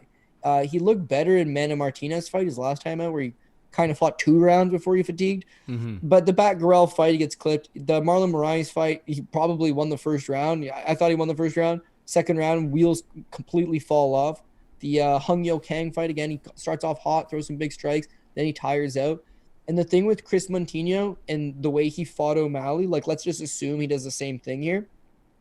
Fighting against that is so exhausting, man. You got to back up from a guy who's just perennially coming forward. Yeah. It's extremely exhausting. A tired out O'Malley, and with a guy who's 42, has a suspect gas tank, hasn't won a fight since the Diego Rivas fight like 3-4 years ago. He's going to fight off his back foot and just move for 15 minutes? Like, no way. His best two attacks don't even work very well off of your back foot. Like, it's literally like it's a left hook. Yeah. It's a left hook and a left kick. Those are his best 2 weapons, like, in his fights. You got to be somewhat at range. Like, if he's inside the boxing pocket, those don't land where you're targeting. So, and that's what it comes down to. Dicey. Listen, Moutinho's 29. He's a little fresher. He could obviously still take a few more punches. And beyond that, I mean, yeah, he's going to come forward. He's going to fight off the adrenaline. He's going to fight for the moment. He's just got to keep coming forward, and he's got to hopefully pack a lunch with them and take that early beating. But again, when you talk about easiest path of victory, he doesn't do it. And he has no real notable wins on his career to make you think, geez, I absolutely love Chris Montinho. No. So it could end up being a little bit greasier than we would like it to be. But again, I think he is the rightful selection. I mean, he became a favorite here for just not dying when he was completely outmatched and getting outstruck like 5-1. He landed some decent strikes, but like, his survival against is the only reason why anybody really knows. They did him a real good service giving him Guido in this spot. This is a winnable fight for him. So finally, we got Azamat Murzakanov taking on Tafon Nchukwi. Minus 165 Murzakanov, plus 145 Nchukwi. I said off of the top of the show that I added Azamat. He was minus 160 in the parlay with Ankalaev off of the top. I didn't really think much about Matthias Scheifele, who he beat down in the Contender Series, but you go back and watch some of these Brave CF open weight fights where he has given up tons of size against his opponents, and this guy's good. I know that he's super, super old. It's kind of he's only 32. Yeah, well, that's what they say. I don't know if I believe it. I don't know if I believe it either. I don't know if I believe it. Based on his male pattern baldness, I really don't believe it. But that's besides the point here. He's good, man. I think he's really, really light on his feet. He's obviously very undersized for 205 pounds, but if he's more like a 40-year-old man, as me and you are kind of leaning towards here, then maybe he can't get down to 185. That would probably be a better weight class for him. Tafon, he tried that 185. That kind of hurt his gas tank. Props to him.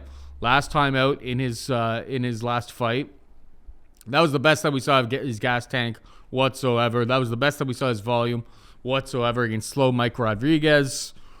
Really didn't have too many issues whatsoever. And I know he's got like a judo background, so he's not going to be easy to take down. But Azamat, I think, has a significant speed advantage on the feet here. He's very, very light in and out, and he's a killer when he breaks that pocket and he lands. Like he lands to kill.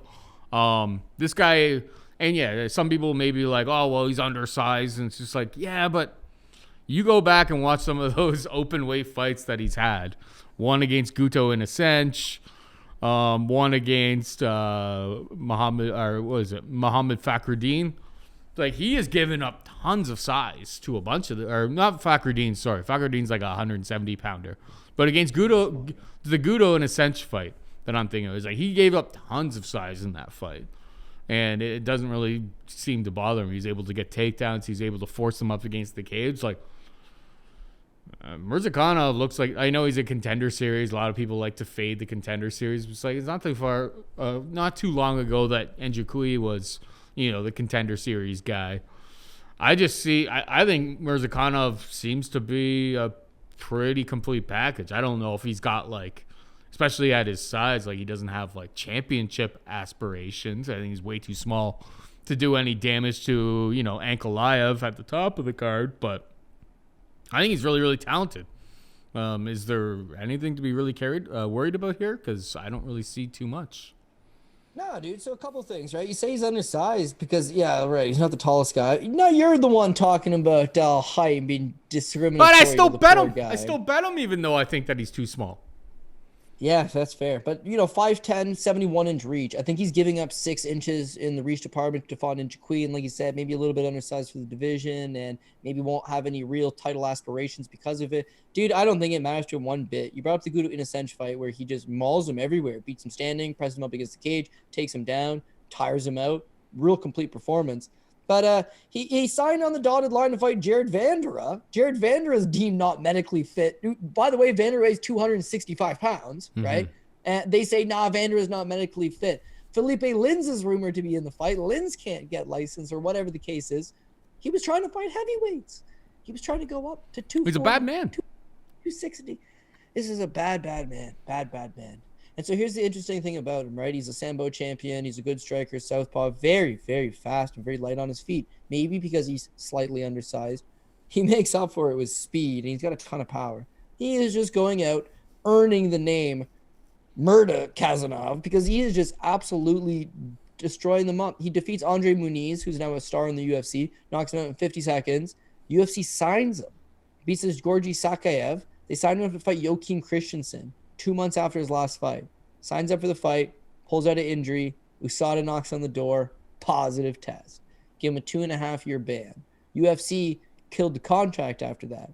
Then he went and smashed Guto in a cinch, smashed Mohammed Fakhreddin. They brought him on the contender series, and he smashed Matu Shafel. They just couldn't turn away, baby.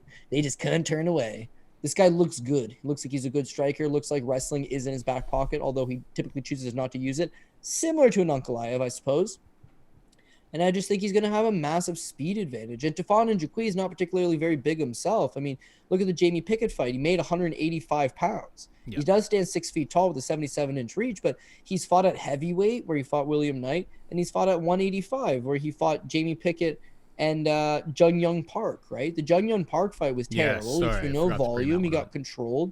He looked really bad in that spot. And against Mike Rodriguez is his return 205. And he looked way better there. And I'll admit, you look at a couple of him by the numbers. He lands 116 against Mike Rodriguez. He landed 120 against Jamie Pickett. So this is a guy that can go out there and land 100 significant strikes, but he's at a speed disadvantage. He's going to get it back. He's going to be getting backed up. And I don't necessarily think that he's the bigger guy against Mirzakhanov. So I got to go with our Russian brethren as well. The only thing is that, like, let's say this got greasy and went to the scorecards. Would they screw us on the scorecards just because he's Russian? I don't know. I would like to believe that that's not the case and that we're just going to get a fair handshake. But Ulanbekov, man, goddamn, where's my fair shake there? Close fight. I get it. But yes, we're going to go with Team Russia again on this one. I don't think they're going to just screw over Russians for being Russians. Come on.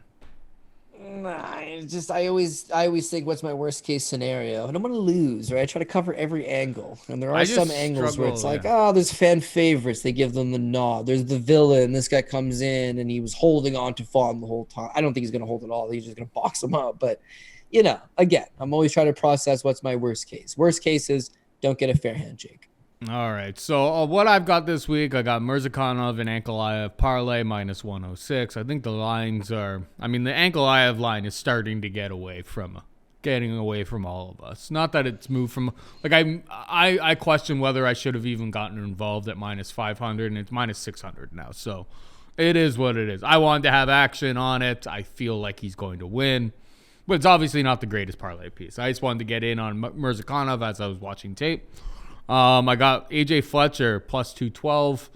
It's a standard bet as well. And then Aldrich versus Robertson over 2.5 rounds. And I upgraded that one while we're on the show. Going to add something to Pereira, but I'm not quite sure what. Maybe it ends up being Basharat because I feel like he should win this match. So I think on tape, I do like his skills. But as always, at Paul Shag on Twitter, I will share all of my plays on Saturday morning at some point, as will Cody Saftic. But Cody always gets a little bit ahead of the curve by dropping the PRP on us. Dropping the PRP, yes. We're a little short for underdogs this week. We do have some close pick'em type fights. But with 14 fights, again, you can definitely just zone in and focus on what you like the most. Part of what we like the most is Ankalaev. I think he's solid. Yadong, I don't think the price is great, but I think that's something we're going to back this week. Sodiq Yusuff, maybe he's my apple pie shitter, but I do like him. Khalil Rountree is dog number 1. Not a whole lot of faith there, but he will be dog number 1. I am going to go with Drew Dober. That's a tight one. Alex Pereira, do like. Matthew Semelsberger, I know you don't like him, but I really think he's got a solid chance here. Like a good chance, solid chance. He's my boy this week. Maybe not top line, top 2 lines. We're going to go with JJ Aldrich, is technically speaking dog number 2. We're going to go with Javid Basharat, Kamuela Kirk, Steven Money, Brandon Maverick, like her this week. Cody Brundridge is technically speaking dog number 3. Again, don't have a whole lot of confidence there. Chris Moutinho is going to be the pick. I could see it being greasy, but minus 145, actually not that bad of a line, really. And Azmat Mirzakhanov, who at minus 165 is definitely going to juice up a lot of those plays for you. So I think there's a lot of different ways you could go. Of course, this is Wednesday, so there's no sense in giving you Invicta picks because by the time you watch this show, it'll be done. You do have an Invicta on tonight, and then when there's a PFL Challengers on Eagle Friday, FC as well. An Eagle FC card is absolutely loaded. So might have to go out and drop a show for that on its own, kind of run through some of the best Eagle FC picks. But yeah, again, I just think it's another one of these weeks. I love this card way more than 272 from a betting standpoint. But it's not a week where you necessarily have to just load up on 12 UFC fights. You could kind of spread it around, take what you like the absolute best of, and kind of make some cross-promotional parlays. So, yeah, I love parlaying. So, that's what I'll be doing. I'll have parlays up and down the board. But this looks like a good betting card, I would like to think. Yes, sir. Yes, sir. Sanchez versus Kevin Lee. That shouldn't be happening. But it's happening in the great state of Florida. I believe they're doing all this stuff in Florida with the Eagle FC. Either way, yeah, probably. Diego, especially Diego at 165 pounds. It's like he wasn't, this guy used to fight at featherweight as well. Like Kevin Lee probably absolutely smashes unless he doesn't smash and then gasses in round 3. But even... we're talking about. It's only a 3-rounder. It doesn't matter. Yeah, we're talking about the absolute ghost after a severe hospitalization with COVID for Diego Sanchez at this point. Like, I don't know if his cardio is going to hold up either. A lot of people don't think that fight should happen, and those people may be right. Anyway, that is it for us this week. Hope you enjoyed this show. For Cody Saftic, producer Pat Mayo, I'm Paul Shaughnessy. saying goodbye and good luck.